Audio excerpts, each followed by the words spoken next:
우리가 함께 나누실 하나님의 말씀은 신약성경 히브리서 11장 6절에서 16절까지의 말씀입니다. 신약성경 365페이지쯤에 있습니다. 히브리서 11장 6절에서 16절까지의 말씀입니다.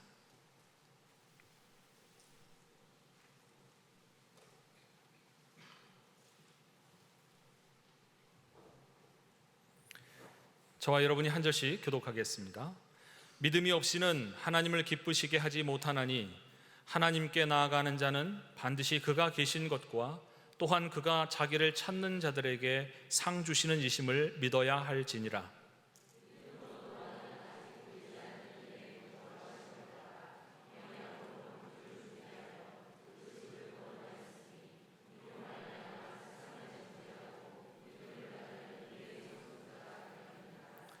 믿음으로 아브라함은 부르심을 받았을 때에 순종하여 장래의 유업으로 받을 땅에 나아갈새 갈 바를 알지 못하고 나아갔으며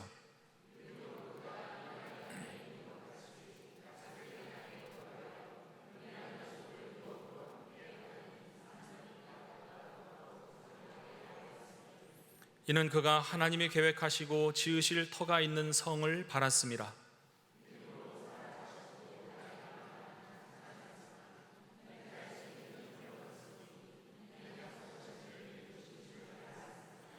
이러므로 죽은 자와 같은 한 사람으로 말미암아 하늘의 허다한 별과 또 해변의 무수한 모래와 같이 많은 후손이 생육하였느니라.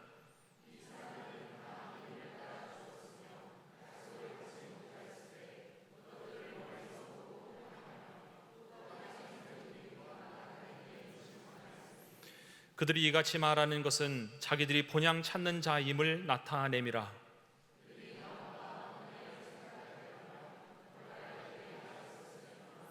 그들이 이제는 더 나은 본향을 사모하니 곧 하늘에 있는 것이라.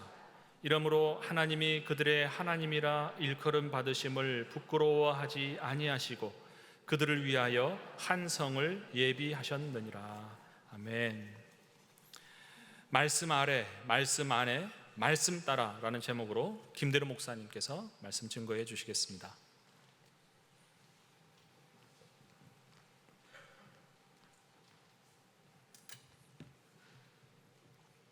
사진을 좀 보여주시겠습니까?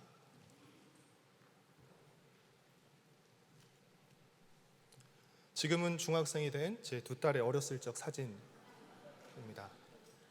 저 때가 몹시 그립습니다. 지금도 그렇고 그때도 그랬고 저 때도 그랬고 지금도 간혹 아이들이 어떤 말을 하다가 흠칫 놀라게 되는 때가 있는데 같은 말을 부모님에게서 들었던 기억이 날 때입니다. 아직 결혼 전이시고 자녀가 없으신 분들은 나중에 경험하시게 될 겁니다. 사실은 내가 아이들에게 말하지만 이 말은 부모님께 들었던 말입니다.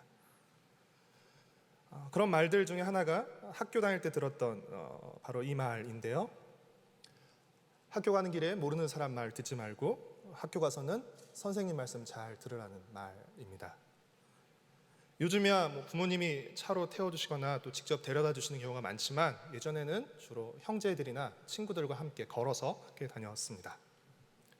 우리가 학교 가는 길에 듣지 말아야 하는 또 들어서는 안 되는 말을 하는 낯선 사람, 모르는 사람은 누구죠? 바로 유괴범입니다. 사탕 사준다고 한다든지 지금은 사탕 가지고는 택도 없겠죠. 길을 물어본다든지 하는 그런 유괴범의 말을 듣고 따라가면 정말이지 큰일 납니다. 반대로 학교 가서 우리가 말을 잘 들어야 되는 사람은 누구죠? 선생님입니다. 선생님 말씀을 잘 들어야 학교 생활이 편합니다. 학교 생활뿐 아니라 이후 사회생활도 훨씬 수월해지기 때문입니다. 이처럼 누구의 말을 듣고 따르느냐에 따라서 우리 인생의 모습과 결과는 완전히 달라지게 됩니다. 같은 맥락에서 신앙생활도 결국 누구의 말을 듣고 따르느냐 하는 데 달려있다고 할 수 있습니다. 성경에 기록된 첫 번째 죄가 무엇이죠? 모르시는 건 아니시죠? 이른바 선악과라 불리는 동산 중앙에 있는 에덴 동산 중앙에 있는 선악을 알게 하는 나무의 열매를 따먹은 사건입니다. 여러분, 이 사건은 과일설이 비슷한 가벼운 죄가 결코 아닙니다. 첫 번째 사람 아담이 인류의 대표였던 것처럼 이 선악과를 따먹은 첫 번째 죄 역시 전 인류의 대표적인 죄로서 죄의 속성과 본질을 우리에게 잘 보여주고 있다고 할 수 있습니다. 하나님은 창세기 2장 16절 17절에서 동산의 각종 나무의 열매는 먹되 선악을 알게 하는 나무의 열매는 먹지 말라고 하셨습니다. 그러시면서 이것을 먹는 날에는 반드시 죽을 것이라고 말씀하셨습니다. 이에 반해 뱀은 창세기 3장 4절에서 그것을 먹어도 결코 죽지 않는다고 말했습니다. 아담과 하와는 이 두 말 사이에서 먹으면 반드시 죽는다는 하나님의 말씀과 먹어도 결코 죽지 않는다는 뱀의 말 중 누구의 말을 들은 것입니까? 뱀의 말을 들은 것입니다. 여러분, 죄란 무엇입니까? 들어야 할 하나님의 말씀을 듣지 않고 듣지 말아야 할 뱀의 말을 듣는 것이 죄입니다. 하나님의 말씀과 반대되는 말을 듣는 것이 바로 죄입니다. 누군가의 말을 듣는다는 것은 누군가의 명령을 받는다는 것으로서 그 말을 하는 사람, 그 명령을 내리는 사람의 종이 된다는 것을 의미합니다. 로마서 6장 16절 말씀을 화면을 보고 같이 함께 읽도록 하겠습니다. 너희 자신을 종으로 내주어 누구에게 순종하든지 그 순종함을 받는 자의 종이 되는 줄을 너희가 알지 못하느냐? 혹은 죄의 종으로 사망에 이르고 혹은 순종의 종으로 의에 이르느니라. 누군가의 말을 듣는다는 것은 그 말을 한 사람의 통치와 지배를 받는다는 것을 의미합니다. 따라서 아담과 하와가 하나님의 말씀을 듣지 않고 뱀의 말을 들었다는 것은 하나님의 통치를 거부하고 뱀의 통치를 선택했다는 것을 의미하는 것입니다. 아담과 하와가 뱀의 통치를 선택했다는 것은 뱀의 종이 되었다는 것을 의미하고, 이는 창조주이시며 왕이신 하나님께 대한 거역과 반란을 의미하는 것입니다. 뱀이 아담과 하와에게 선악과를 따 먹으라고 하면서 유혹했던 말이 무엇이죠? 이것을 먹으면 눈이 밝아져서 하나님과 같이 된다는 것입니다. 하나님과 같이 된다는 것은 하나님을 왕자에서 몰아내고 네가 왕이 되라는 말입니다. 이 말에 아담과 하와는 하나님과 같아지려고 왕이 되기 위해서 선악과를 따먹은 것입니다. 그렇게 선악과를 따먹은 죄는 결코 가벼운 죄가 아니며 중죄인 반란죄에 해당되는 것입니다. 그렇기에 아담과 하와는 더 이상 에덴 동산에서 살 수 없었고 쫓겨나게 된 것입니다. 죄는 어떤 모습과 종류로 나타나든 그 본질은 하나님의 말씀을 듣지 않고 하나님을 거스르며 거역하는 뱀의 말, 즉 마귀의 말을 듣는 것입니다. 하나님의 통치를 거부하고 사단의 통치를 받는 것입니다. 첫 번째 인류의 대표인 아담이 들어야 할 하나님의 말씀을 듣지 않고 듣지 말아야 할 뱀의 말을 들음으로써 죄를 지었고, 이 때문에 온 인류는 사단의 종과 노예가 되어서 죄와 사망의 통치에 시달리게 된 것입니다. 하나님께서 애굽왕 바로의 억압과 통치 아래서 고통당하는 이스라엘 백성을 구원하시기 위해 모세를 보내셨던 것처럼 하나님은 사단의 억압과 통치 아래서 고통당하며 죽어가는 우리를 구원하시기 위해서 누구를 보내셨습니까? 예수님을 보내주셨습니다. 우리는 예수님을 하나님의 아들과 구원자로만 알고 있지만 고린도전서 15장 45절은 예수님을 마지막 아담이라고 표현하고 있습니다. 또 다른 아담이라고 표현하고 있습니다. 예수님이 마지막 아담이라는 사실은 무엇을 의미하죠? 예수님이 새로운 인류의 대표로 오셨다는 것을 의미하는 것입니다. 첫 번째 인류의 대표인 아담이 들어야 할 하나님의 말씀을 듣지 않고 듣지 말아야 할 뱀의 말을 들음으로써 온 인류가 사단의 통치 아래 들어가게 했다면, 사단의 통치 아래서 살아가게 했다면 새로운 인류의 대표이신 예수님의 역할은 무엇일까요? 그 사단의 통치 아래에 있는 인간을, 온 인류를 구원해내시고 다시 하나님의 통치를 받으며 살아가게 하시는 것입니다. 그렇기에 예수님의 삶을 한마디로 정리하면 철저히 하나님의 말씀에 순종하는 삶이었다고 할 수 있습니다. 온전히 하나님의 통치를 받는 삶이었다고 할 수 있습니다. 우리가 잘 알고 있다시피 예수님은 메시아로서, 구원자로서 공생애를 시작하시기 전에 광야에서 마귀에게 시험을 받으셨습니다. 그 시험의 내용이 무엇이었죠? 배고픈데 돌을 떡으로 만들어 먹어라. 높은 곳에서 멋지게 뛰어내려서 너를 과시해라. 내게 절하고 손쉽게 천하 만국의 영광을 얻으라.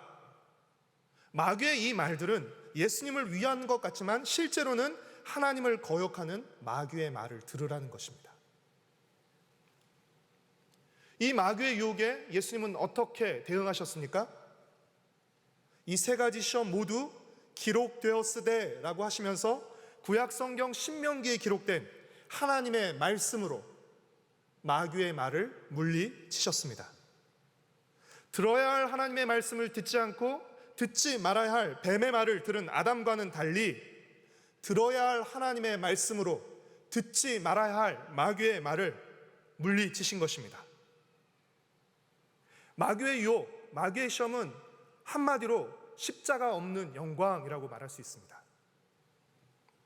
십자가 없는 영광을 약속하는 사탄의 유혹은 예수님의 생애 내내 계속되었습니다. 그뿐 아니라 예수님이 십자가에 달려 돌아가시기 직전까지 이 십자가 없는 영광의 약속은 계속되었습니다. 사단이 사람들을 통해서 십자가에 달리신 예수님께 했던 말이 무엇이었죠? 네가 만약 하나님의 아들이라면 십자가에서 내려와서 너를 구원하라는 것입니다. 그러면 내가 너를 하나님의 아들로 믿겠다는 것입니다. 그러나 예수님은 십자가에서 내려와 자신을 조롱하는 이들을 일거에 처단하는 방식을 통해서 하나님의 아들됨을 증명하신 것이 아니라 십자가를 통한 구원이라는 이 하나님의 뜻에 죽기까지 순종하시는 것을 통해서 하나님의 아들됨을 증명하셨습니다. 예수님은 끝까지 마귀의 말이 아닌 하나님의 말씀을 듣고 따르셨던 것입니다. 즉 온전히 하나님의 통치에 순복하셨던 것입니다. 첫 번째 인류의 대표인 아담의 불순종이 죄를 낳고 그 죄가 우리를 사망에 이르게 했다면 새로운 인류의 대표이신 예수님의 순종은 의를 낳고 그 의가 우리를 생명에 이르게 하는 것입니다. 사랑하는 성도 여러분, 믿음이 무엇이라고 생각하십니까? 믿음이란 하나님의 말씀을 듣고 따르는 것입니다. 믿음이란 하나님의 통치를 받으며 살아가는 것입니다. 하나님의 통치를 받으며 살아간다는 것은 오늘 우리가 읽은 히브리서 11장의 표현으로 바꿔 말하면 하나님의 말씀 속에서 하나님의 말씀을 따라 살아가는 것이라고 할 수 있습니다. 우리는 하나님의 창조를 믿습니다.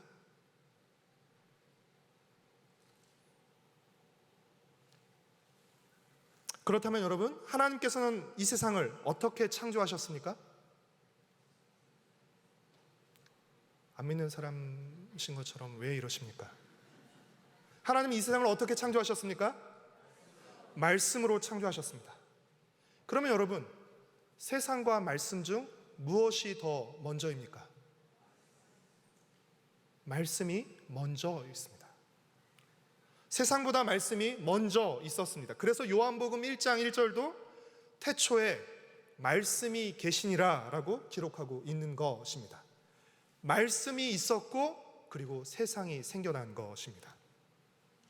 우리가 보는 이 세상은 하나님의 말씀으로 지어진 것으로서 우리 눈에 보이는 모든 것도 결국 하나님이 말씀하신 결과물들이라고 할 수 있는 것입니다. 히브리서 11장 3절 말씀을 함께 읽겠습니다. 믿음으로 모든 세계가 하나님의 말씀으로 지어진 줄을 우리가 아나니 보이는 것은 나타난 것으로 말미암아 된 것이 아니니라. 히브리서 11장은 소위 믿음장이라고 불립니다. 믿음의 명예의 전당이라 불릴 만큼 아벨, 에녹, 노아, 아브라함과 사라, 이삭, 야곱, 요셉, 모세, 그리고 라합 등 많은 믿음의 위인들과 순종이 기록되어 있습니다. 그렇다면 히브리서 11장에 기록된 이 믿음의 사람들의 공통점은 무엇입니까? 아직 결과가 나타나지 않은 상태에서 먼저 하나님의 말씀을 듣고 순종함으로써 훗날 말씀대로 되어지는 결과를 눈으로 확인한 사람들이라는 것입니다. 구체적인 예를 들어 설명해 볼까요?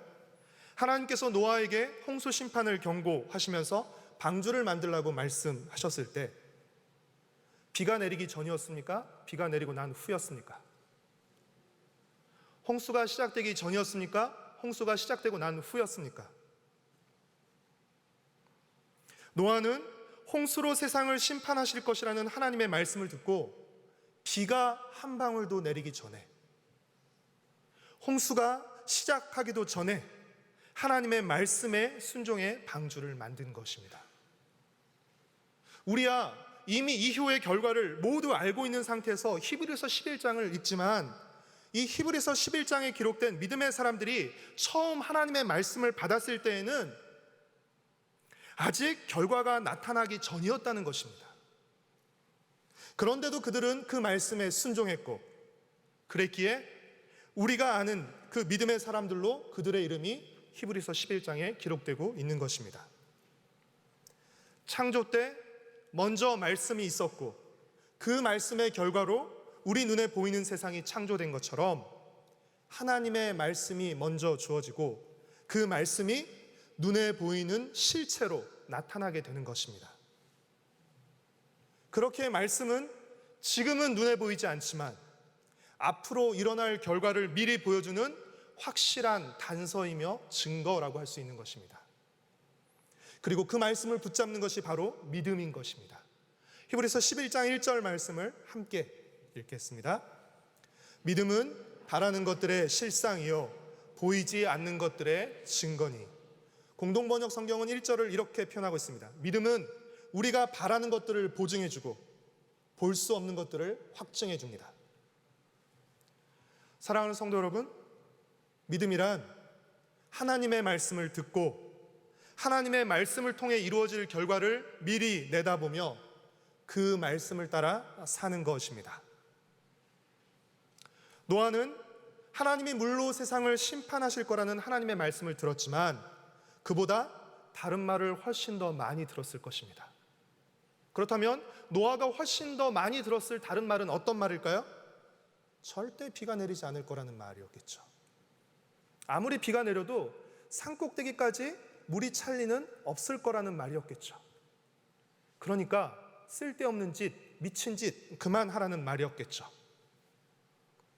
이 말들은 결국 하나님의 말씀을 부인하고 반대하는 말들인 것입니다. 노아는 이 두 말 중 어떤 말을 들었습니까? 홍수로 세상을 심판하실 거라는 하나님의 말씀을 들었습니다. 학자들은 적어도 노아가 방주를 만든 기간이 90년에서 120년 정도 시간이 걸렸을 것이라고 추측합니다. 얼마 전에 미국에서 실제 성경대로 방주를 만든 것이 이제 뉴스가 나왔는데요. 약 7년 동안 1억 달러를 들여서 만들었다고 하는데요. 노아의 가족들이, 그렇죠? 노아의 가족들이 만들었기 때문에 그 정도 시간이 걸렸을 것이라고 생각합니다. 노아는 홍수로 세상을 심판하실 거라는 하나님의 말씀을 들었고 그래서 하나님의 말씀 속에서 그 말씀을 따라 방주를 만든 것입니다. 갈대아 우르에서 살던 아브라함도 본토 친척 아비집을 떠나서 하나님께서 명하시는 곳으로 가라는 말씀을 들었습니다. 우리는 그 이후의 결과를 잘 알고 있으니까 하나도 긴장되지 않습니다. 여러분이 그 말을 직접 들었다고 생각해 보십시오. 보통 심각한 일이 아닙니다. 국내에서 다른 지방으로 발령을 받아도 이거 보통 일 아닙니다. 그런데 지금 하나님은 아브라함에게 한 번도 가보지 않은 땅으로 가라고 하시는 것입니다. 우리야 목적지를 알고 있어요. 가나안이 목적지다. 항상 알고 있지만 창세기 12장 1절 말씀을 보면 하나님은 아브라함에게 내가 내게 지시할 땅으로 가라고 말씀하십니다. 어디라고 말씀하시지 않고 내가 내게 지시할 땅으로 가라라고 말씀하시죠. 그래서 오늘 본문 히브리서 11장 8절을 보면 아브라함이 갈 바를 알지 못하고 나아갔다고 표현하고 있습니다. 어디로 가는지도 모르고 하나님께서 지시하는 땅으로 간 것입니다. 당시는 부족 사회였기 때문에 친척과 아비집을 떠난다는 것은 사실 대단히 위험한 행동입니다. 왜냐하면 자신을 지켜줄 사람들이 없기 때문인 것이죠. 만약 여러분이 좋아하고 아끼는 사람이 어느 날 여러분을 찾아와서 제가 아는 사람이 한 사람도 없는, 그리고 한 번도 가보지 않은 곳에서 살아보렵니다 라고 말한다면 여러분 그 사람에게 뭐라고 말씀하시겠어요? 내가 사랑하고 아끼는 사람인데. 아브라함 역시 왜 익숙하고 좋은 땅을 떠나서 왜 위험한 곳에서 하려느냐, 그러지 말라라는 말을 훨씬 더 많이 들었을 것입니다.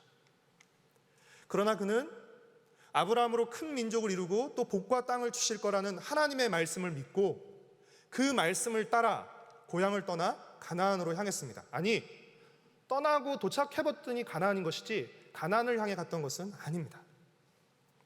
하나님은 믿음으로 큰 결심을 하고, 아브라함은 믿음으로 큰 결심을 하고 고향을 떠나 가나안에 왔지만 정작 자기 땅 한 평 없었습니다. 사실 눈에 보이는 것은 아무것도 없었습니다. 오히려 그는 가나안 땅에 도착한 지 얼마 안 돼서 기근을 겪어야만 했습니다. 하나님은 아브라함에게 많은 자손을 주셔서 큰 민족을 이루게 하실 거라고 약속하셨지만 정작 20년 넘게 그에게는 아들이 없었습니다. 창세기 18장 10절에 하나님의 천사들이 나그네로 변장해서 아브라함의 집에 찾아오고요, 1년 후에 아브라함의 아내 사라가 아들을 낳을 것이라는 말을 전합니다. 그 말을 들었을 때 사라뿐 아니라 아브라함도 속으로 웃었을지 모릅니다. 기뻐서 웃었다기보다 너무 어이가 없어서 웃었을지 모릅니다. 왜냐하면 그때 아브라함의 나이가 99세였고요 아내 사라도 나이가 너무 많아서 도저히 임신이 불가능한 몸이었기 때문입니다. 그래서 히브리서 11장 1절은 이를 나이가 많아 단산했다라고 표현하고 있습니다. 그러나 그런 중에서도 사라와 아브라함은 하나님을 믿었습니다. 하나님이 자신의 말씀을 이루실 것을 믿었습니다.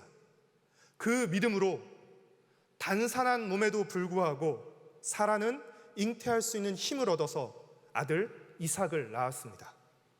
그리고 그 이삭을 시작으로 하나님의 말씀처럼 하늘의 별과 같이 바다의 모래같이 수많은 후손의 약속 또한 성취되었습니다.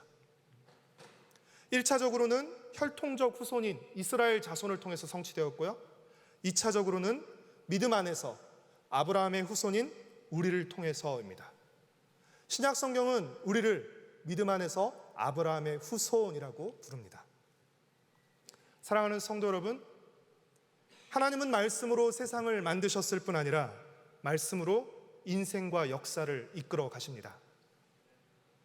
하나님은 말씀으로 세상을 창조하셨을 뿐 아니라 말씀으로 세상을 통치하십니다. 믿음이란 하나님이 반드시 자신의 말씀을 이루시며 상 주시는 분이신 것을 신뢰하며 하나님의 말씀 안에서 하나님의 말씀을 따라 살아가는 것입니다. 히브리서 11장 6절 말씀을 함께 읽겠습니다. 믿음이 없이는 하나님을 기쁘시게 하지 못하나니 하나님께 나아가는 자는 반드시 그가 계신 것과 그가 자기를 찾는 자들에게 상 주시는 이심을 믿어야 할지니라. 하나님이 우리에게 기대하고 기뻐하시는 것은 세상의 성공이나 큰 업적이 아닙니다. 하나님의 말씀을 듣고 하나님의 말씀에 발맞춰 살아가는 것입니다. 세상의 화려한 스펙이 아니라 말씀에 발맞춰 살아가는 우리의 소박한 스토리입니다. 하나님의 말씀 속에서 하나님의 말씀에 발맞춰 살려면 무엇을 잘 알아야 합니까? 하나님의 말씀을 잘 알아야 합니다. 우리가 매주 예배로 모여 설교를 듣고 개인적으로 성경을 읽고 묵상을 하며 또 마을로 함께 모여 성경 공부를 하며 해마다 우리 아이들이 성경 학교를 하는 이유도 바로 이 때문입니다. 하나님의 말씀을 잘 알아야 하나님의 뜻을 알 수 있습니다. 하나님의 말씀을 잘 알아야 하나님의 이야기를 잘 알게 되고, 그래서 우리가 어떻게 살아야 하는지도 알게 되는 것입니다. 만약 우리가 하나님의 말씀을 알지 못하면 우리는 하나님의 말씀과 무관하게 살아가게 될 것입니다. 하나님의 이야기와 동떨어진 엉뚱한 이야기를 쓰며 살아가게 될 것입니다. 하나님과 무관한 모든 이야기의 결말을 4글자로 말하면 새드 엔딩입니다. 2글자로 줄이면 폭망입니다. 하나님의 뜻을 벗어난 것, 하나님이 인정하시지 않는 것, 하나님과 무관한 모든 것은 무의미하고 무가치해지기 때문입니다. 그렇게 말씀을 잘 아는 것은 너무나 중요하며, 말씀을 잘 알기 위해서는 말씀 아래로 나와야 합니다. 말씀 아래로 나온다는 것은 말씀을 듣는 자리로 나와야 한다는 것을 의미하는 것입니다. 사랑하는 성도 여러분, 말씀 없이 믿음 없습니다. 말씀과 믿음은 함께 갑니다. 로마서 10장 17절은 믿음은 말씀을 들음에서 난다라고 기록하고 있습니다. 말씀을 듣지 않으면 믿음 없습니다. 믿음 잘하지 않습니다. 죄송하지만 말씀을 듣는 자세가 중요합니다. 여러분, 말씀 아래로 더 많이 나오시기를 바랍니다. 주일 예배뿐 아니라 수요 예배, 금요 기도회, 예수마을 모임, T 성경 공부, 성경 통독, 말씀 묵상 등 말씀을 듣는 자리로 더 많이 나오시기를 바랍니다. 온가족 캠프를 앞두고 있는데요, 사실 우리 가정이 계획해서 가는 것보다 여러 가지 불편할 것들이 있을 것입니다. 하지만 여러분, 온가족 캠프에는 무엇이 있죠? 말씀이 있습니다. 온 가족이 함께 나와 말씀을 듣는 경험을 아이들에게 심어주십시오. 그러니까 그것을 들었던 말씀으로 그들의 믿음이 보이지 않는 가운데 자라기도 하지만 그 경험이 아이들의 신앙을 형성하는 한 부분이 되는 것입니다. 말씀을 듣는 자리로 더 많이 나오시고, 그래서 말씀을 더 많이 듣고 하나님의 뜻과 이야기에 더 익숙해지시기를 바랍니다. 말씀으로 살기 위한 첫 번째 자세가 말씀 아래로 나오는 것이라면, 두 번째 자세는 말씀 속에서 사는 것입니다.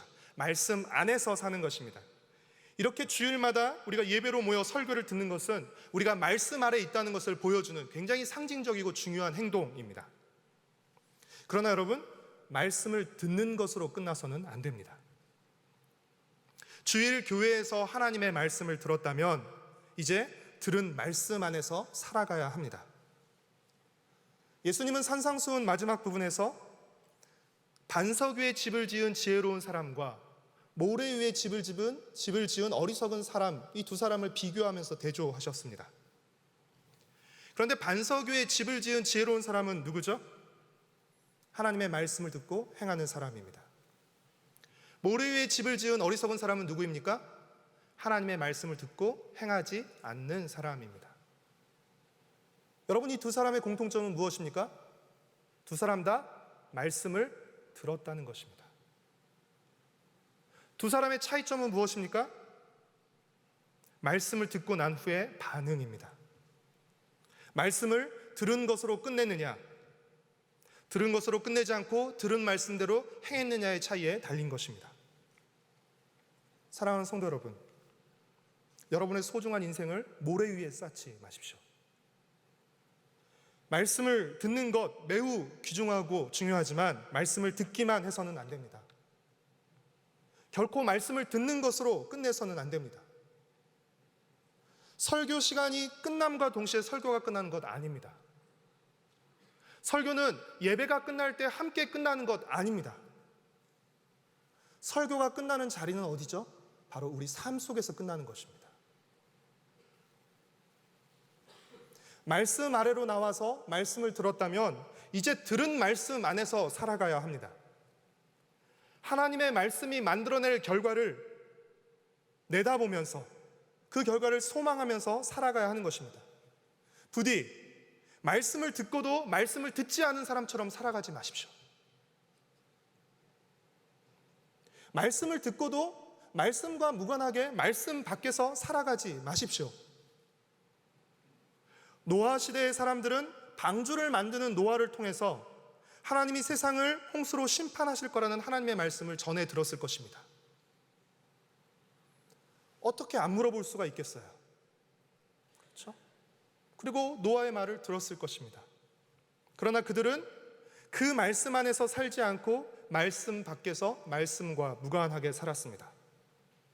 누가복음 17장 27절 말씀을 보면 노아 시대 사람들은 노아가 방주에 들어가던 그날까지 먹고 마시고 장가들고 시집가며 살다가 홍수가 나서 다 멸망했다라고 기록하고 있습니다.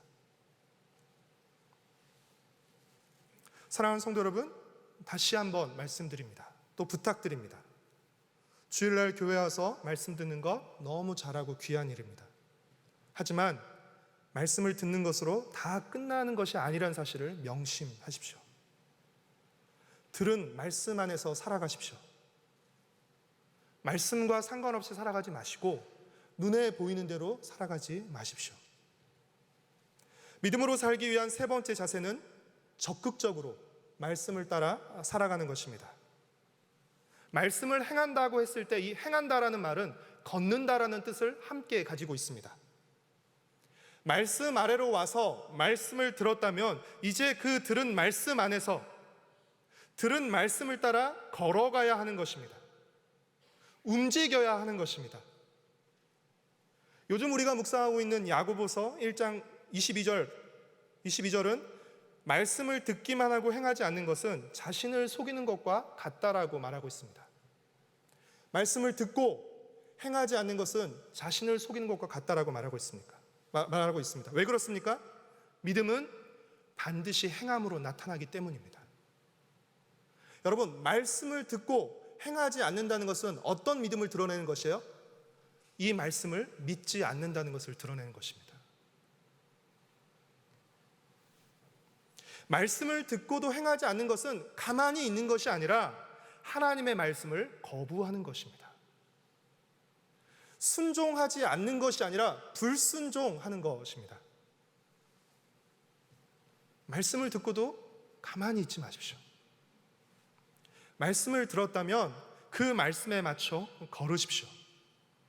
말씀의 인도와 말씀의 통치를 받으십시오. 그럴 때 우리가 하나님의 인도와 통치를 받는 하나님의 백성이라는 사실이 증명이 되는 것입니다. 우리는 말씀을 행하는 것이, 말씀을 지키는 것이 하나님을 위한 것이라고 생각하는 경향이 있습니다.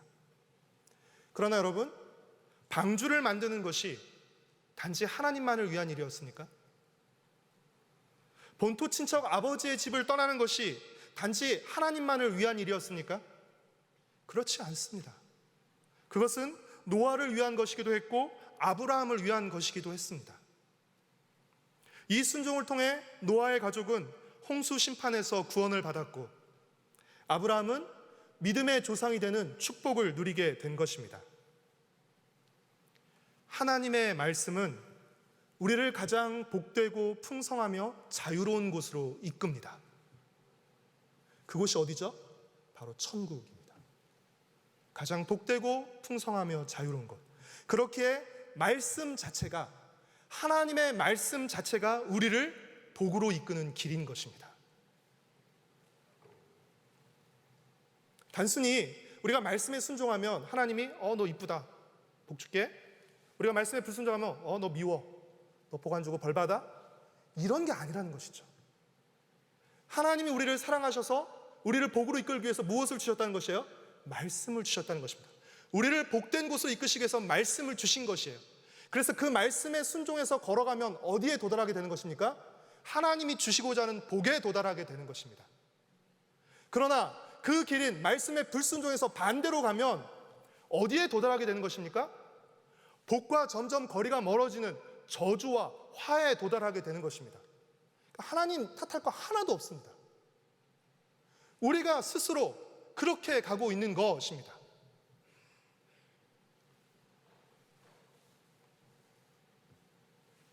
히브리서 11장에 기록된 이 사람들의 이야기를 우리는 다 끝난 이야기로, 또 그들의 이야기로 대하지만 말씀을 받은 그들에게는 아직 어떻게 될지 모르는, 그리고 자신들의 이야기였습니다. 그런 가운데서 그들은 말씀을 이루시는 하나님, 상 주시는 하나님을 믿고 그 말씀 아래서, 그 말씀 안에서 그 말씀을 따라 살았습니다. 처음에는 정말 아무것도 보이지 않았습니다. 그러나 시간이 지나면서 조금씩 하나님의 말씀은 실체를 드러나기 시작했고, 그래서 결국엔 우리가 아는 그 사건의 그 사람들이 된 것입니다.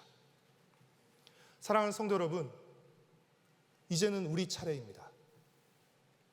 히브리서 11장의 믿음의 사람들은 우리와 다른 특별한 사람들이 아니라 우리와 같은 하나님을 믿는 우리와 같은 사람들인 것입니다. 하나님은 하나님의 말씀을 믿고 그 말씀에 발맞추어 살아갔던 그 사람들의 이야기를 통해 하나님의 이야기를 써내려 오셨고, 오늘 우리의 이야기를 통해서 하나님의 이야기를 계속 써내려 가기를 원하시는 것입니다.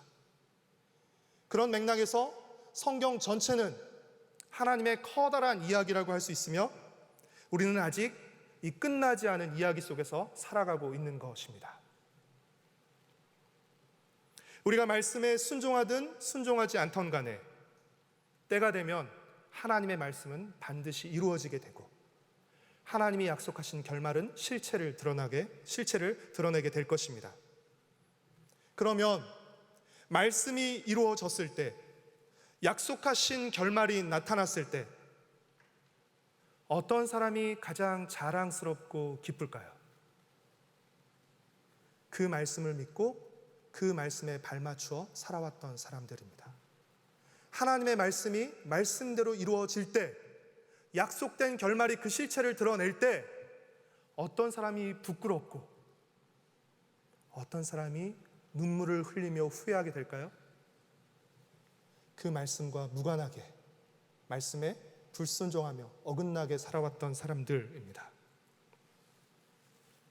어쩌면 하나님이 우리에게 주시는 상은 말씀대로 이루어지는 그 결과, 그 자체가 어쩌면 하나님이 우리에게 주시는 상이 아닐지 모르겠습니다.